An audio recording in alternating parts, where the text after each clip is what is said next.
Welcome to the Gift of Psychosynthesis. Today I'm with my friend Jamie Carroll, and we will be talking to Mattmann. Urs is a psychosynthesis psychotherapist, a spiritual director, a clinical supervisor, and a retreat facilitator at the Holy Rood House. Urs is also the author of this book, Coming In, Gays and Lesbians, Reclaiming Their Spiritual Journey. And he also contributed to a chapter of the book Willing to Love. And we'll be talking about the two books and also about his experience in psychosynthesis. And we are going to talk about Christianity and mystical Christianity. And he'll tell us what is the gift of psychosynthesis in his view. So come with us and enjoy. Welcome to the Gift of Psychosynthesis. It's a pleasure. It's an honor to have you here. And I would like to ask you, you grew up as a Christian you grew up in Switzerland, and you had an experience as in an evangelic Christian community, which you say in your book that was a very positive one. And you were also a spiritual director, and that's and a psychosynthesis therapist, and that really interested us actually. Jamie and I talked about that because personally, my own experience, I grew up as a Catholic in Brazil, and then later on, I got a bit disillusioned with the not Christianity, with the religion, and left it altogether. And it's just in the past 5 years or so that I reconciled with Christianity. So my question to you is, how do you reconcile Christianity? Because for me, we still feel a bit self-conscious in terms of, it sounds like it's not fashionable. So people in the course, for example, we have Buddhists, we have Hindus, we have other spiritual practitioners, but we don't see, I think there is still a bit of a taboo with Christianity. Well, I don't find it difficult to reconcile because psychosynthesis is not a religion, you know. Mhm. So, and while it has, I can connect it to religion, and also Jolie was very open and positive about religion per se.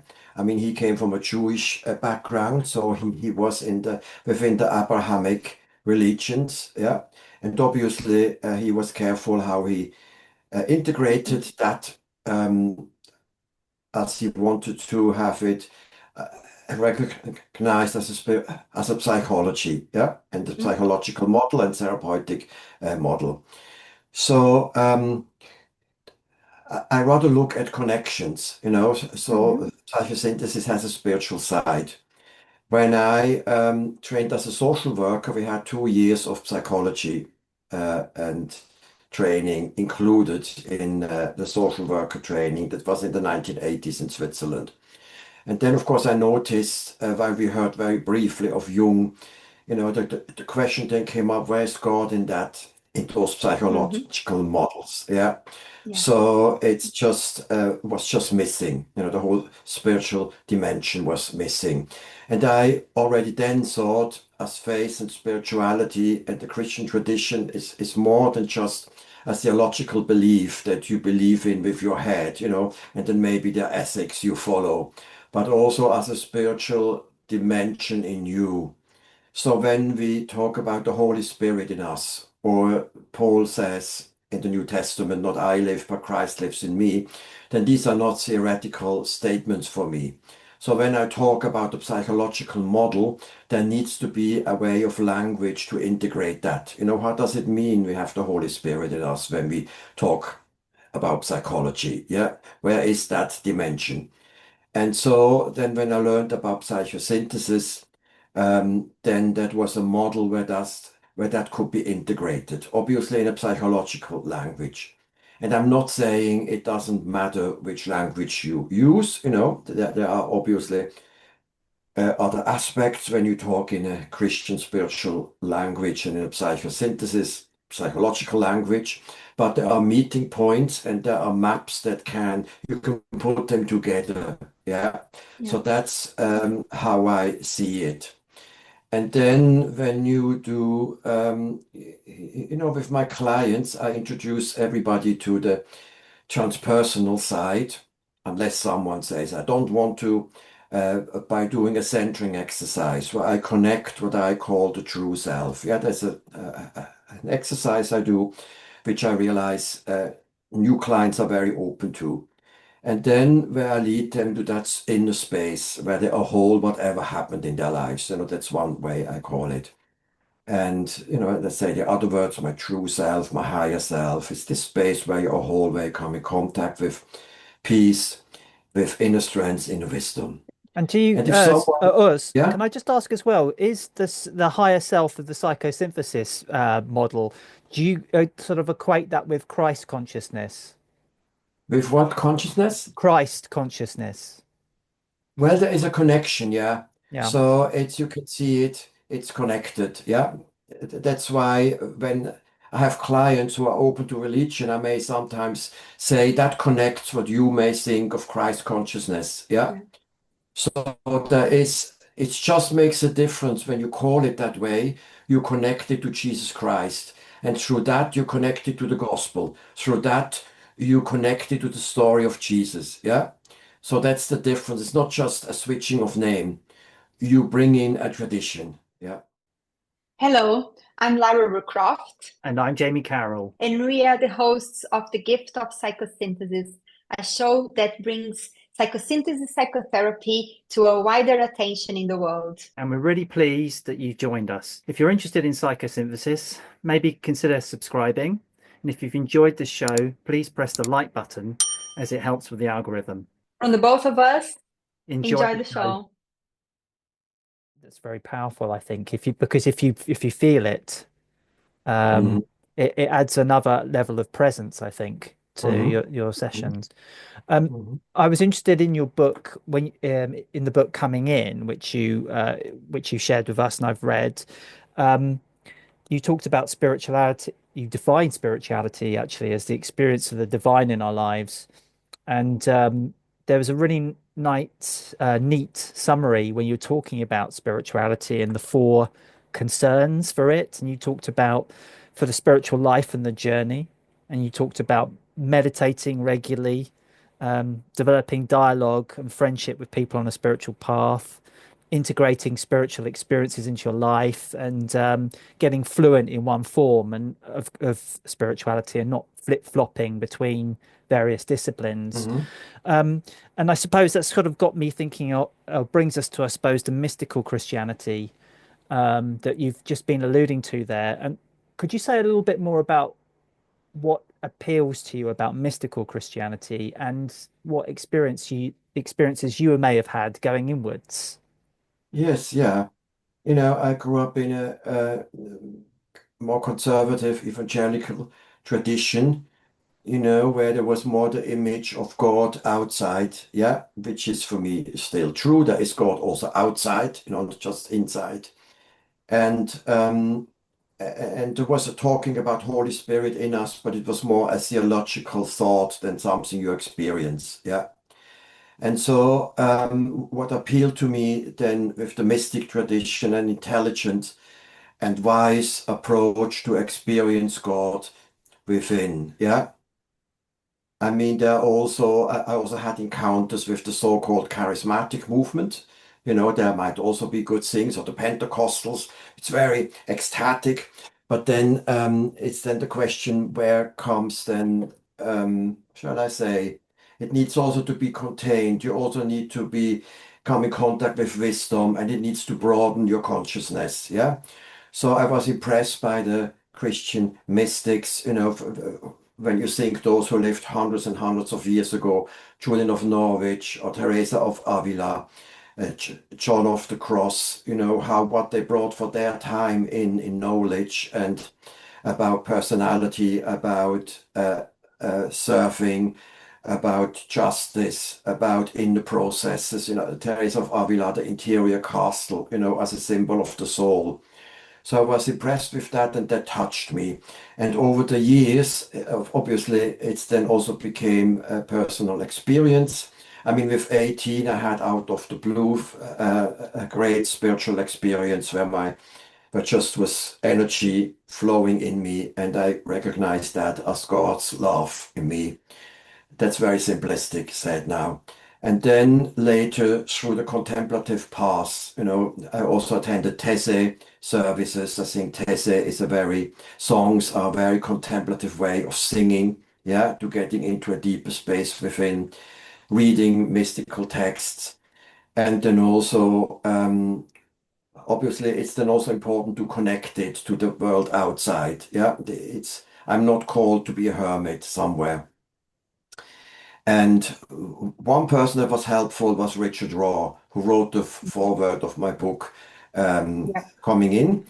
And he started in 1987 the Center for Action and Contemplation. So he brought that together, contemplation and action. Yeah. So it needs the mystic path, this experience of moments of union with God, of this presence, needs to lead to outward journey in serving the world. That could be, of course, that's what we all do as therapists. It could be engagement for social justice. In my case, it meant also caring and for 20 years sharing my lives with people who were homeless, severely mentally ill, drug and alcohol issues. So it needs that outside. And of course, you also encounter God there, so it's important you don't then just have the inner world. You also need to look out God in the world, so that you're in God and outside. So it's a journey of discovery. And of course, you also encounter a lot of pain, yeah, or lies or Mm. whatever, yeah, which you then also need to connect to this inner presence, which hopefully strengthens you to live in that world. And that reminds me of something you said on the interview that you gave to the Church Times a few years ago, when you quoted St. Paul when he said, "Test everything, hold to what is good." And it looks like you experienced a lot. You didn't say like Christianity is my faith, and I'm going to, you experienced, you tried, and you applied the what you're learning, what you witnessing and feeling as well. And yeah, really interesting. Mm. I was also just going to say, Urs, as well, that when you were talking about Richard Rohr, I remembered reading in one of his books, and he was talking about the first public words that Christ said in the Greek was something like metanoiti. I'm not sure I'm pronouncing Mhm. that correctly. And he was saying that that literally means change your mind. So Mhm. it's Mhm. an internal state to change your mind. But Yeah. then when it got translated into English from the Latin, it sort of came out as penance, which is a totally different interpretation, isn't it? So Mhm. Yeah. I thought that linked to what you're saying. I also just wondered whether you alluded to this experience at the age of 18. Um, could you say just a bit more about it? How how did you know how to deal with it, or how did you know how to interpret it at that time? Yes, it was certainly a challenge because, it happened early on my journey, just at the beginning of adulthood. And so, it was, a very beautiful experience for hours, very intensive love flowing through me. And it was like, being elevated physically, which I'm sure it was not, literally. And then a continuous it was like a cleansing process, a contact to joy and also an urge to pray. And in those days, I didn't have many templates, to explain that.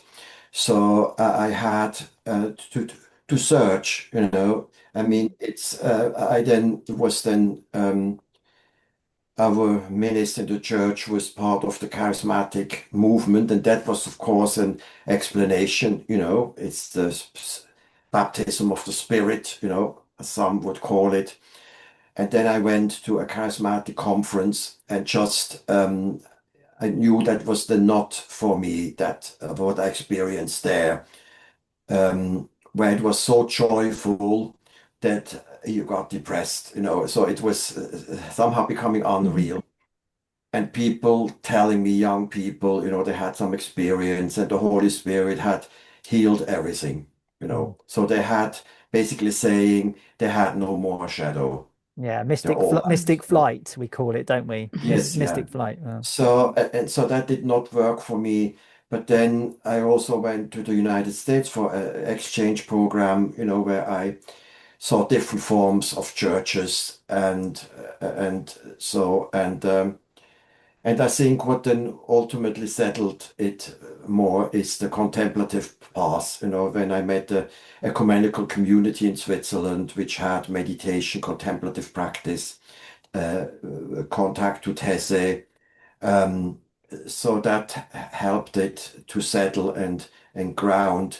And of course, also realizing, when you have such a peak experience, it doesn't mean usually that you then for the rest of your life having that peak. It was a Yeah. peak experience, and then you also go down, and you need to be careful that either that you don't go misinterpret that. That's what some guru leaders do, Yeah. I think, and nor then get depressed that this state is not permanent. Yeah. Yeah. So, yes, that's what I can say about it. Yeah. Thank Mm. you. Yeah. Thank you. Yeah. Yeah, I really like this. Thank you for sharing, and I really like the point of like you reach that experience, and you still come back to this to your ordinary life and face challenges, and you have to do the maintenance of those Mhm. states and Yes, yeah. cultivate. And of Yeah, course, that was the experience before I had any as an adult psychotherapy. mm, yeah, So that means I still had then later on yeah, psychotherapy where I needed to work on some yeah, issues. Yeah. yeah. And in fact, I would see it. I feel I had something similar. I feel like it's an invitation. Come, the door is open. There's more, and Mhm. cultivate this. Is Mhm. yeah.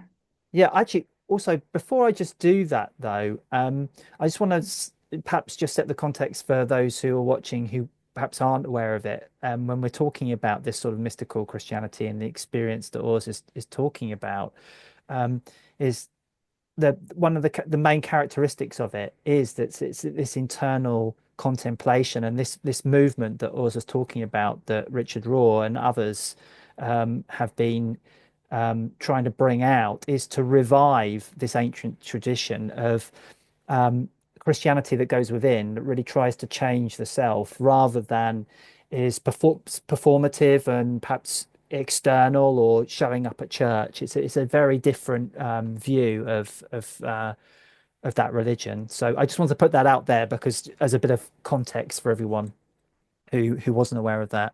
Was there anything particular in it that in psychosynthesis that you thought, yes, this works? Yes, I mean, it's the one thing was I learned to do imagination exercises, visualizations, guided meditations. That was very important. The idea of will and love. And then it was an integrative training, so we had gestalt therapy and empty Mm, chair work. So was an important tool. And it's about the integrative aspects, so whatever works you can integrate. mm, Yeah. And later on, I did in briefer trainings in some other modalities. And yeah, and the spiritual side. So yeah. Yeah, it fits, mm, doesn't it? It works with it. In your book coming in, I just want to quote a section from the book because you Hmm. said, in my later teenage years and early 20s, I became aware that in fundamentalist circles, love between people of the same sex was condemned as sick, sinful, perverse, or even demonic. At 23, I had to leave a theological seminary because it was discovered that I was gay. A year later, I lost my job at an evangelical youth hostel for the same reason. That's in chapter 6 of the book. Yes, yeah. Could you just speak a little bit more about that? Because it sounds incredibly painful. And it was one of the bits in the book that Hmm. really jolted me actually, and I Mm. wondered how you felt after that and how you dealt with it. Yeah. Yeah. So, I mean, it didn't happen all at once. Um, was in my teenage years a bit naive. It was also a time where the theme of homosexuality was, at least in Switzerland, was not in the forefront. Uh, on a secular level, Switzerland is a progressive country. Already around 1940, homosexuality was decriminalized by popular vote. And so, and somehow I then naively, it was no theme per se. And so when I discovered my feelings, I didn't have a word for it. So I didn't Mm. know the word homosexual or gay. It was kind of not discussed.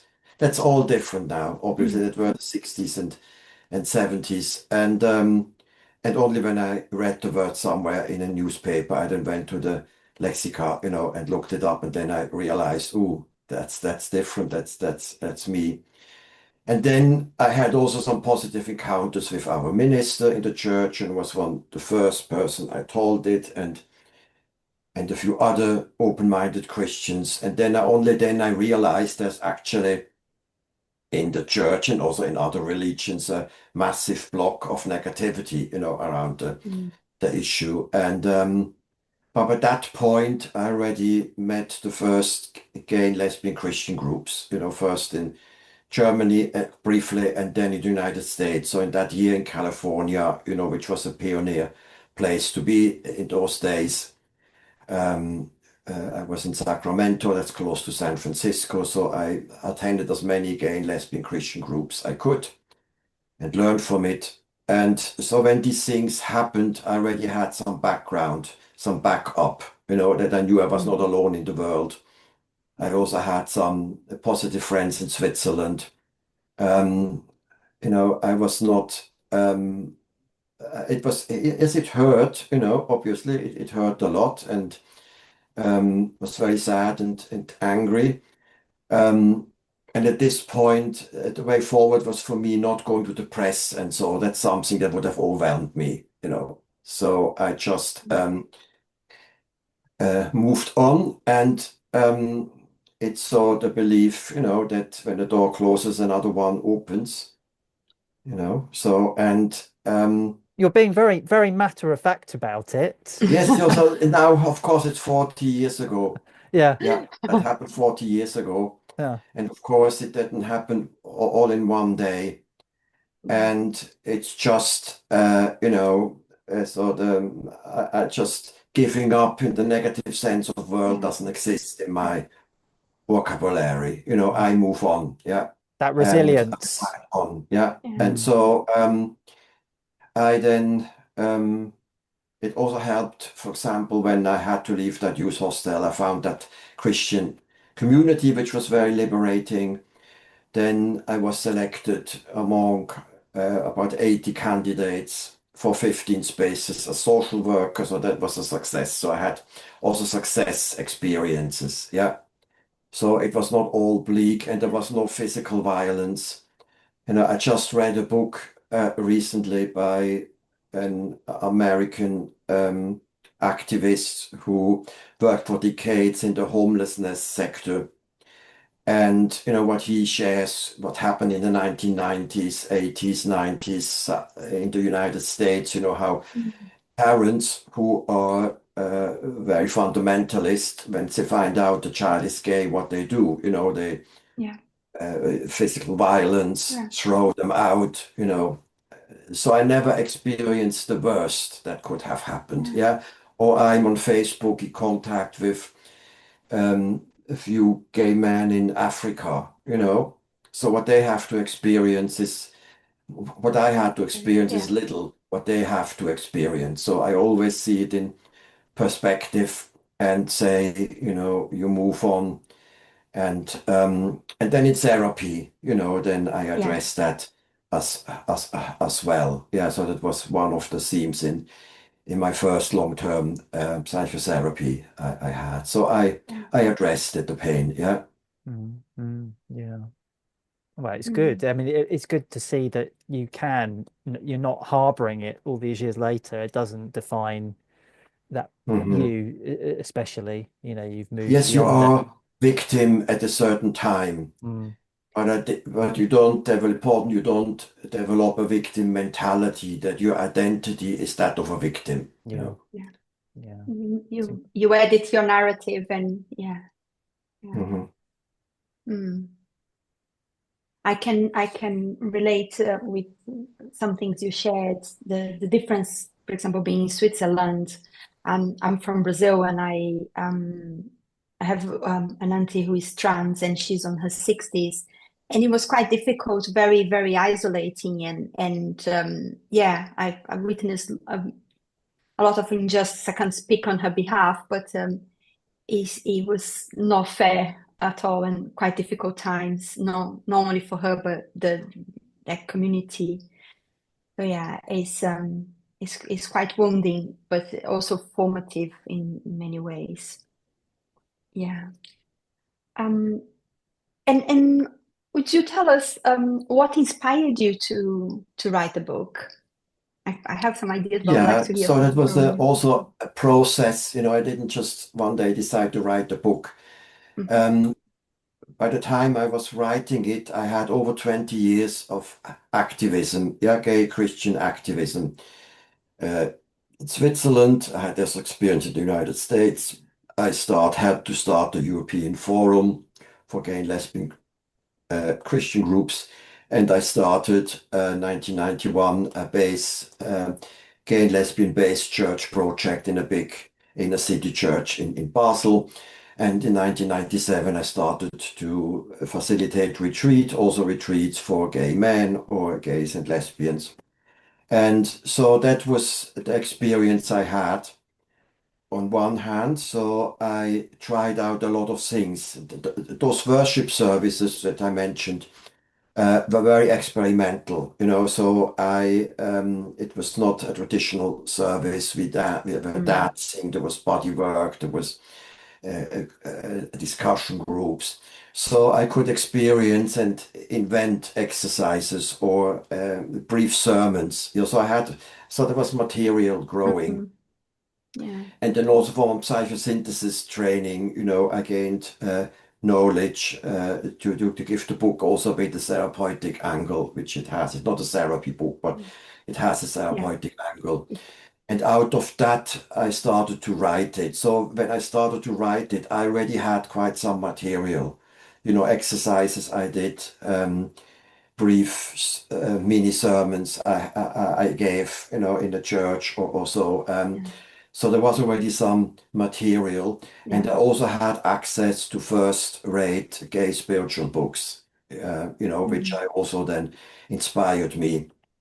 And there are a number of quotes from other books as well. Or then I got access to a wise gay man who studied much of Thomas Merton, one of the great mystics of the 20th century, and who then wrote um, um, an essay, a long essay, where he looked at Merton's concept of the false self and true self and looked at it in the context of the gay movement. So that was something that inspired me for the chapter coming in. And I was in Mm. contact with him, so it's also, and of course I acknowledge it in the book where I learned something Mm. from someone. So it grew together, and Mm. then yeah, it got then published, and then I also or prayers. Every chapter ends with a prayer and an exercise. So I wanted to be also practical, yeah, and not just Yeah. theoretical spirituality, but also something people can experience by reading the book. Yeah, it's very interesting. I took a quote from the forwards from Richard Rohr. True spirituality is always telling us to change Hmm. and not giving us weapons to change other people. How different Christian history would have been if we had just learned that one simple lesson. So, yeah. And I think your book is a gift to bring that awareness, that consciousness. Thank you. Yeah. And I also want to ask you, you contributed with a chapter to a book called Willing to Love, Stories of the Couple's Journey as a Path of Transformation. Would you tell us more about the book? Yes, I got contacted by psychosynthesis therapists. It came, through different corners. And because the book is mainly written by US Americans, yeah, who are all psychosynthesis therapists, and a few, like Anne Yeomans, worked with Assagioli themselves. So there are two or three are actually from the generation who trained with Roberto Assagioli. And the idea was, from a psychosynthesis perspective, how does what we learn from psychosynthesis and the spiritual aspect nourish us as couples. Yeah. So what is the inspiration in relationships? What can we take as inspiration from psychosynthesis in relationships? And very practical. I mean, there are also some brief, more theoretical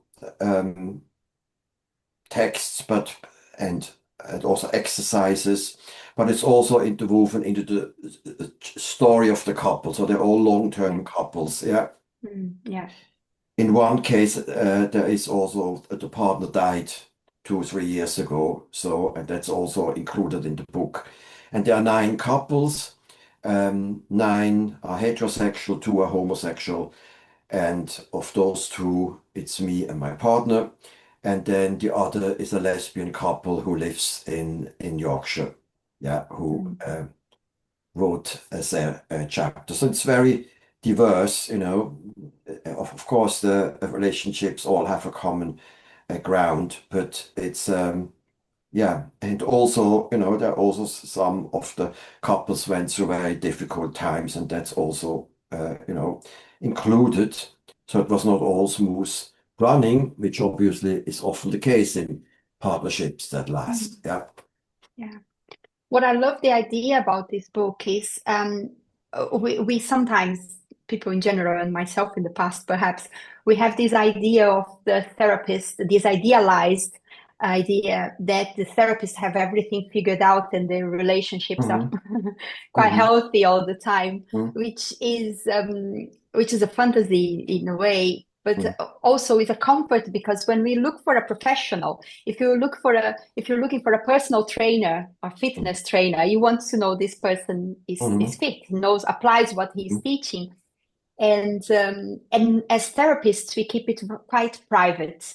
And then what I loved about this book is you're there, there's the visibility and the humanity of the therapist sharing their own stories, and also how they apply psychosynthesis. This is the gift of psychosynthesis, how you apply the concepts and you repair and you grow in the relationship, and that sacred container of the relationship. So yeah, really interesting. I just hold the book up. Yeah, that's how it looks. Yes, Those two trees yeah, that grow together. Yeah. we have the Kindle version. Yeah. Yeah. And Was so I it, think, sorry, yeah. was it very revealing having to do that? Did you feel like you were exposing a part of yourself that Yes, was, yeah. I yeah. mean, I already exposed some aspects of myself, certainly in the first book, in the coming in. Yeah, so it was not a new experience. This one. Yes. And then obviously, you also take liberty. I think it's important. It's also about boundaries, that you also think, it's not a tell-all sensational, so you also still want to preserve some privacy. So I think it's very personal, and I reveal a lot, but you also make a decision where are the boundaries. Yeah. And yeah, which I think is important. And also I think one thing that's also in common with those couples, and that's also something that I tell people, what is the secret of a successful relationship, or what are the secrets? I mean, it's plural. Or what are the Yeah. ingredients of it? Yeah. So as me and my partner will celebrate our 40th anniversary next year. Oh, And I think congratulations. one thing is important, Congratulations. that you don't just look at each other, that you look at the same direction. So you have some common ground. That doesn't still mean you can be different personalities and Yeah. so on. Sometimes it's opposite attracts, yeah, but there's still something of ability to also look in the same direction. Yeah. Mm, yeah. Shared vision almost. Yeah. Yeah. Mhm. Yeah.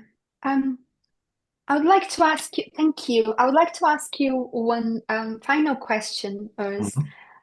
Urs. Um, the name of our channel podcast is the Gift of Psychosynthesis, and we're inviting people who want to be curious with this. The intention is to share the beauty and the gift of psychosynthesis.